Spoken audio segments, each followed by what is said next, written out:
It's another edition of Kaleidoscope on Channels Television. Welcome, I'm Anne Nwawadu. On the program today, we speak with the president and founder of the African Children Talent Discovery Foundation, Dr. Noor Dallaji, about his service to humanity.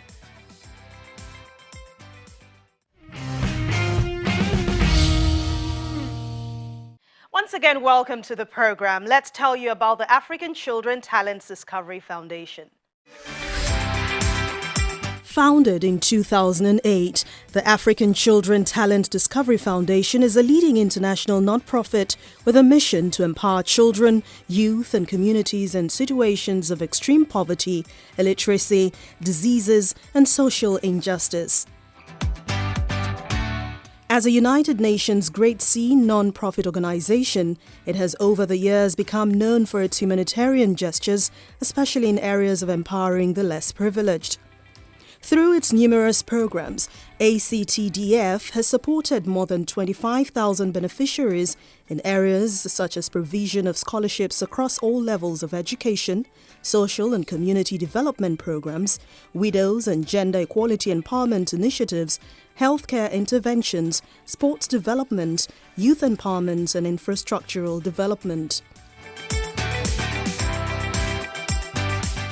The founder, Noor Dallaji, was born in the quiet but rurally endowed village of Wumo-Do Ward, Bula District, in Tafawa Balewa local government area of Bauchi State.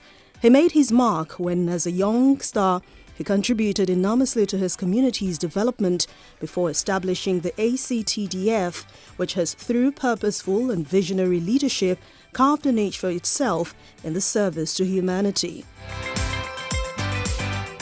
The organization designs proven, scalable solutions that equip children and youths with the support, skills and confidence they need to lift themselves out of poverty and achieve their potential. Its vision is to see a world free from all forms of exploitation and discrimination, where everyone will have the opportunity to realize their dreams. We spoke with the president and founder of ACTDF, Dr. Noor Dallaji. The African Children Talent Discovery Foundation was founded in 2008 to tackle issues of illiteracy, poverty, diseases, social injustice, and much more. As the founder of this organization, did your grass to grace story in any way inspire the creation of this foundation? Oh yes, it has. As the founder of this foundation, coming from a very humble background, and I remember those days because I have a father who was a teacher then, and apart from being a teacher, he started as a cook, and he was cooking for the missionaries then, I remember, and then he was trained, and he started teaching. And I also have a mother who is, she's also a teacher on her own way. Now, religiously, they are Bible scholars. And that's what my dad specialized on. I'm the last born in the family. And then, my dad always tells us, he said, look, in this life, the only thing I can give you is education. I don't have money to give you. And also, I want you to be humble in everything you are doing. So I learned a lot of things, growing up. And I begin to see life in a different perspective, where I see people coming out from where they are coming from, which is like a slum, and becoming the greatest you can ever think of. So I said, really, it means greatness is not about where you're coming from, actually. It has to do with where you're going to. And I begin to think, I said to myself, what can I do that I can change or make a difference?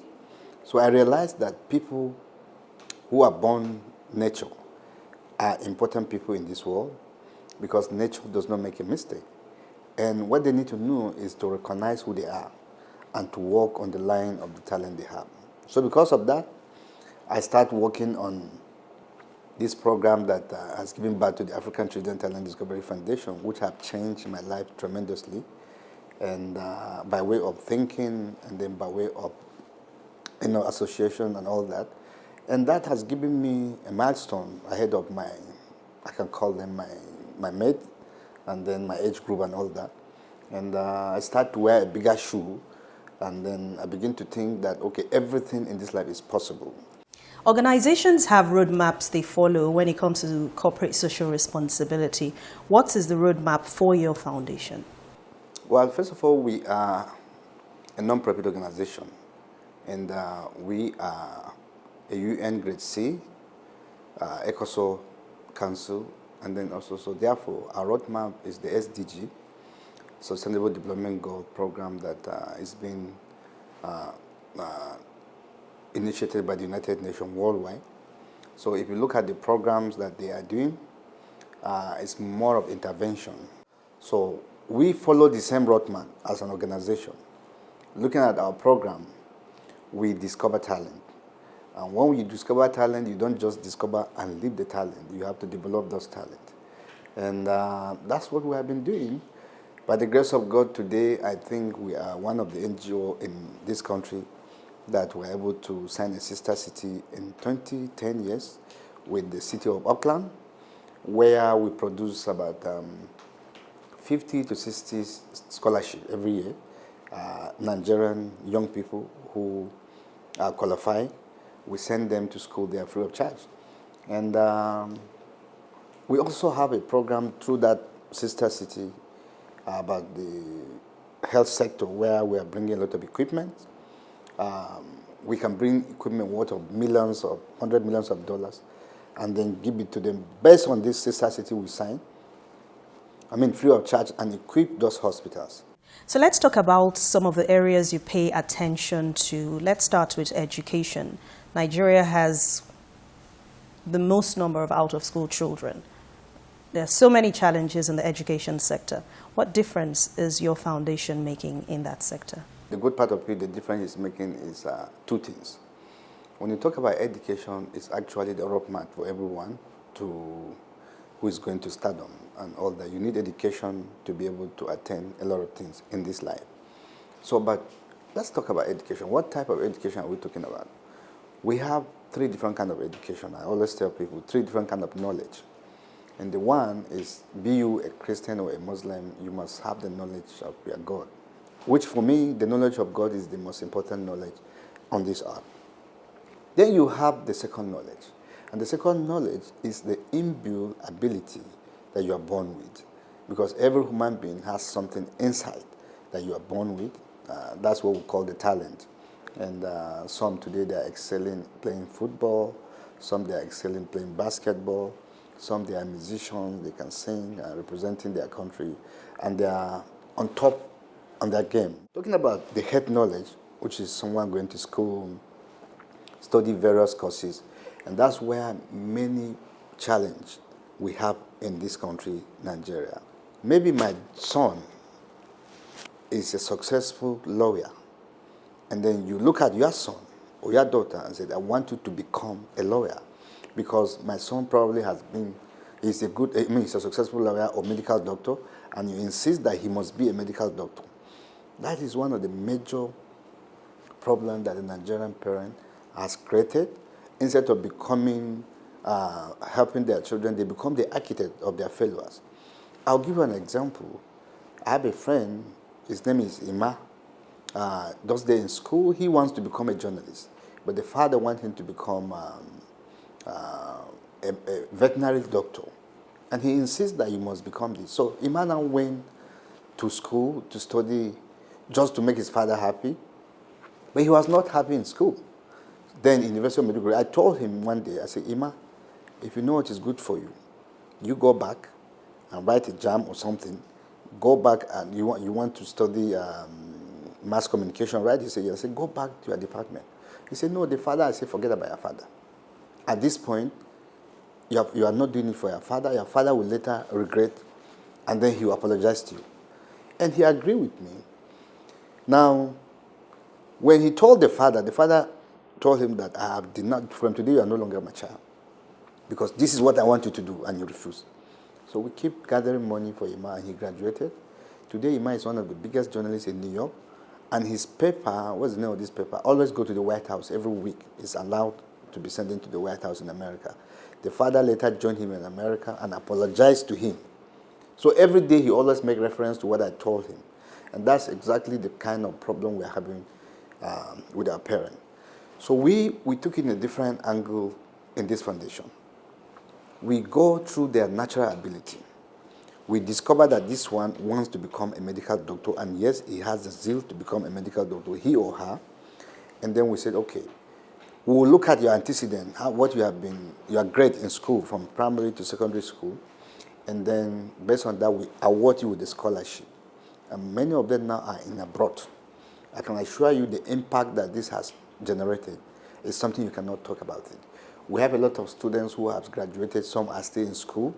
About 6 children, youth are going next week. One is going to University of San Francisco. She's doing her master's. One, she's going to Leeds University. One is going to Georgia State University. And then there are 6 of them like that. One is here in Nigeria. So right now, we have a program, we are developing an app where we'll be scrutinizing young people from different areas. And we are doing some kind of random program in different rural communities to pick the best brain and train them and make sure that they go to school, because some of them don't have, their parents might not have money to train them. So that's where we come in as a foundation. Now, so far since inception, we have done a lot of things, have changed a lot of people's life. And let me tell you, some, they just need a word from you. Just one word change their life totally, change their thinking, change their mentality completely, and then they become whatever God wants them to become. Someone came here yesterday and said, look, he wants to go to America. I asked him, what do you want to go to do in America? He said, he's tired of Nigeria, this and that and that and that. By the time I finished talking to him, he repented. He said he's not going to America again. So that is the problem we are having. While we have a better country, Nigeria is one of the big countries that I don't think, by the grace of God, I have been able to travel to about 190-something countries in this world, but I have not come across a country that is so sweet and better and has more opportunity than Nigeria. So all what we need to do is to understand that this is my role, this is your role, and this is the platform that this one needs, and then we can incorporate the whole young people in this country, and this country will be a better place, I guarantee you. As an organization based on talent discovery, sports is very dear to your heart, and you have carried out various programs that have helped develop this sector or this industry. You've also tied it somehow to insecurity. So what are those initiatives that you have done in the sporting industry and helping develop talents in sports? This year, sport is one of the great achievements that we have achieved in different ways, and that makes me happy every time I think about it. Number one, we discovered that there is a lot of young people who can play football, and they are looking for a platform to be able to showcase their talent. So we come up with a program in Bauchi State where I brought the best of Nigerian football players, the ex-Super Eagles, talking about JJ Okocha, Kanu Wongo, whoever you can ever think of that has played in this country in a very high level, to come and mentor these young people. Bring also some of the African players who has played in the World Cup and Champions League, talking about Kalilu Fadiga of Senegal, talking about Lumana Lualua of DRC Congo, talking about Sami Apia of Ghana, and then I think Dallaji Ju, many of them, they came to Nigeria to mentor these young people. And not just to Nigeria, they went to Bauchi State. Now, what is so special about going to Bauchi State? Now, before we come to that, the mentoring of these young people, by the grace of God, we were able to get about 32 young people who are now in academy in Europe. That is the highest. How much can you ask for? That's the highest we can give them, that platform. One of the young men has already gotten a club. The mother came here last week to thank me and show me the letter that he has. You know, he was picked from that program we had in Bauchi State. And I said to myself, if that is what we're going to be doing, for these young people to be incorporated, we'll be doing it every time. Now, 32 of them, imagine 32 of them, only God knows who they are going to become. And some of them could be bigger, better than the Messi we're hearing today, because those boys have that talent. When we return, we'll find out more. Please stay with us. Welcome back. You're still watching Kaleidoscope on Channels Television. Let's hear more from the founder of ACTDF on the benefits of investing in people. For me, I knew that nothing is going to happen in Bauchi and there is safety in Bauchi State. I said, okay, listen, let us do the program in Bauchi State. Because that's the only way we can show people that the state does not have any problem. So we agreed, and then about 300 people from Abuja here were in Bauchi for 3 days. Imagine all these people, I mentioned their name. Some of them has never been to the north, not talk about going to Bauchi. Now, we were there for 3 days. And the stadium where we played the match and the mentorship, since the inception of that stadium, there have never a day where it gathered people like this. Never. Never until that day. Guess what? The following week, there was some news. British, America now begin to declare Bauchi State as a safe zone for business, for their own people. And then from there, we have not stopped. We moved into Lagos, where we organized a girl child's football competition. Actually, the lady called Asisat Ashola, she's a footballer, female footballer. She played for Barcelona. She contacted me. She said, Uncle, this thing that you are doing for men alone, I'm also advocating for female something. And believe me, I believe in gender equality. And I said to her, look, we will do it. So I said to her, guess what? We will not just do girl child football tournament. We are going to do also para-soccer tournament. Because these are also human beings and they have the talent. And those physically disabled people were also incorporated that day. We play a game where they were so happy. I can see the tears from their eyes. They said, so they have been remembered today. And it was the best day of my life. I mean, about 5 teams won. Some of them win some cash prizes.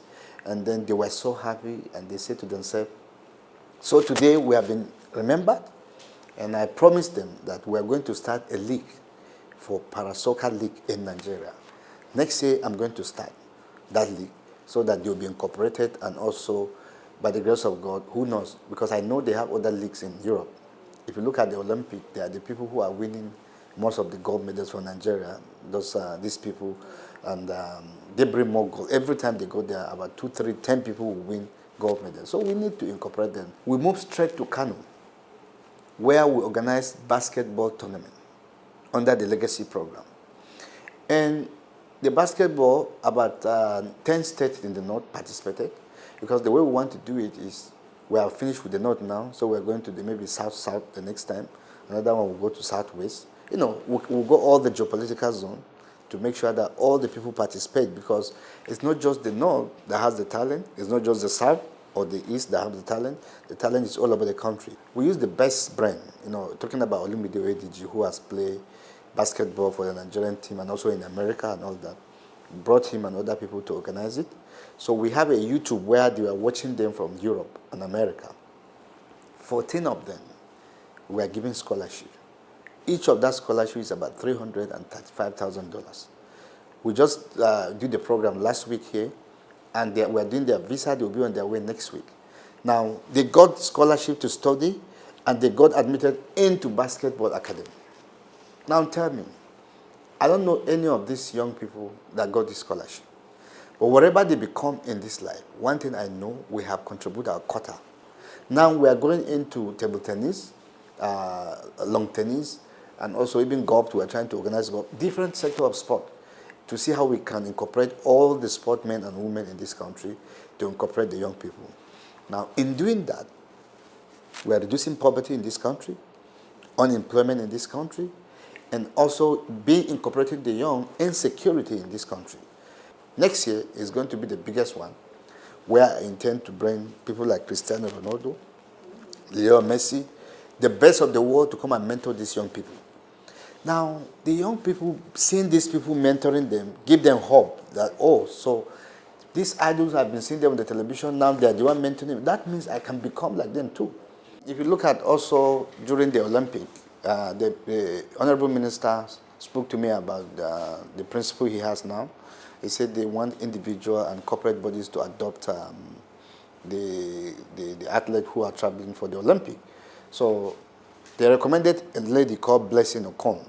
I think she's a track and field athlete. So We went to the ministry and I discovered also that there is one that do taekwondo. She's just 17 to 18 years by the name Elizabeth. And so we also adopt her. Elizabeth participated, which I heard that she did very well.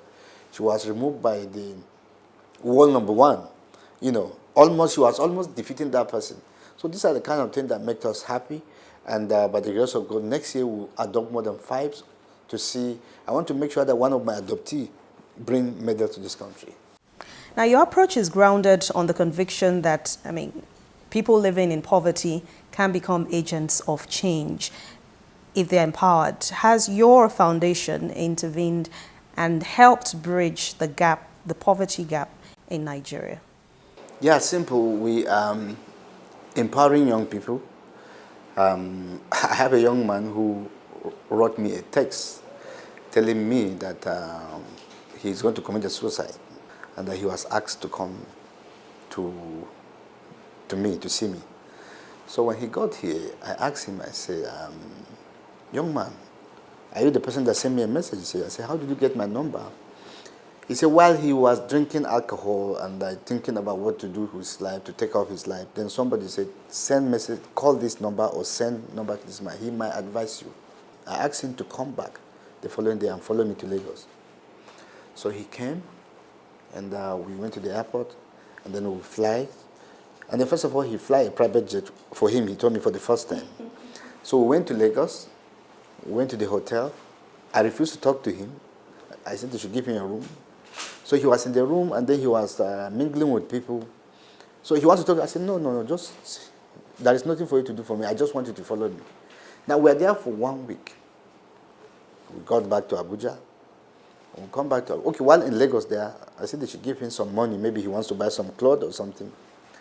So we'll come back to Abuja. I said, you should come to my office.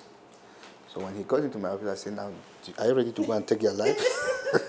He said, no, sir. No, I don't want to take my life. Now, what does that tell you? He has lost hope. But now he has seen hope. So what we do, and he's a lawyer, I said, okay, what can you do? And he told me he can do some other things. So we empower him, and he's doing very well. Number 2, there are many young people that we are giving them some money to do business. For example, if you are a tailor, you know how you can sew, we'll buy you the machine and also give you some money to do it. And now some we are trying to empower them. For example, widows also. There is a program we have in Senegal. We are sending about 100 widows in Senegal. They will come with the machine after the training. We're paying just $20,000. After the training, what we tell the people that we empower, you are not coming back to do anything to us. Empower one person. So we're having a program that we're empowering young people in this country. For example, just last week, and we organized a leadership program. I said this time around, I want the celebrities, the elite. They don't know the reason why I'm looking for them. So I sponsor about 40 of them at the Godney Leadership Center here. Till today, they have not recovered from it. So the idea is that those guys are role models. And a lot of millions of people are looking up to them. You see one who have millions of people followers on their pages and all that. Now, some of these young people, whatever you do is what they do. I'm working with the Conference of Speakers of Nigeria. We'll be going to state by state, using them to be important to the young people who brought them into the power. By empowering them, their constitutional work, and you go to your constituency, you make sure that the young people, those that are serious, give them money to do business. They are not asking for much, these people. They're just asking for little, something that they can. Listen, 100,000 naira can change somebody's life. If you are a member of the State Assembly, what have you provided for the people that voted you in power? These are also things that need to be changed. One thing for sure that I know is that this country will be better. That I know. No nation, as we know, can thrive without a healthy population. In the health sector, you also pay attention to that sector. How happy are you with what you have done so far? In a small way, as an organization that we have been doing a lot of things on the health sector. I just tell you that we are about to bring about medical equipment worth about $40 million through the sister city we signed to equip our hospitals here in Nigeria. And also, we have been taking care of a lot of bills of people who cannot take care of their field. Health is one of the things that is more expensive now to handle. So there's a lot of things that we are doing, and we are planning to build a hospital right now, one of the biggest hospitals in this country, where a lot of people will come for treatment in the whole African country. You don't need to go to America, you don't need to go to London. Everything, the people that you think they are in America today, most of the doctors are even Nigerian. They are the best people there that the Americans are using. So they need a platform. I have been speaking to some of these doctors. They say, look, if we have the good facilities, what are we doing here? We'll come back home. But where is the facilities? I will advise all the governors of this country, you build one standard hospital in your state. Two things as the commander-in-chief that you must do. First of all is to keep the people safe. You took an oath as the president or the governor that I'm going to protect your life and properties. The second thing is to make sure that they are in good health. We know your organization is recognized by the United Nations and many other known bodies. Let's talk about your partnerships. Have they in any way helped you achieve what you have achieved so far as an organization? Yes, through the United Nations is where we're able to sign the sister city with the city of Auckland. And then we also, every General Assembly, we organize a site event. In fact, I'll be speaking in 2 weeks' time, 21st of this month at the UN, because there is a program, even though it's limited because of the pandemic. So, but I think I'm speaking that evening, also making case for the young people in Africa. Now, more than a decade of making a difference in several sectors we have mentioned at this interview. What are you looking at in the next decade or 2 or 3, hopefully? Where do you see your organization going? I see it being one of the organizations that every country will adopt the program. And the plan is for the African leaders to adopt the program in their own country, floating the organization by incorporating the young people in that country. Because that's the only way we can have peace, and then the continent will be respected. Because I tell you what, the African continent is one of the best continents in the world. We have the best weather, we have the best food, we have the good people to stay with. I'm speaking also at the AU, there is a program in October. I'm going to make serious case on this matter, that the continent, the leaders, starting by the West African countries, starting with my own country, Nigeria, must incorporate such program. It mustn't be, because people might not have the same ideology with you, but then similar thing to this, by incorporating young people, will make a difference and then make a big change in this country and in this continent. So I believe in 2-3 years from now, there will be a big change by the program we're doing. This is where we draw the curtains on Kaleidoscope for today. Thank you so much for watching. Keep up with our top stories at channelstv.com. Go to youtube.com/channelsweb.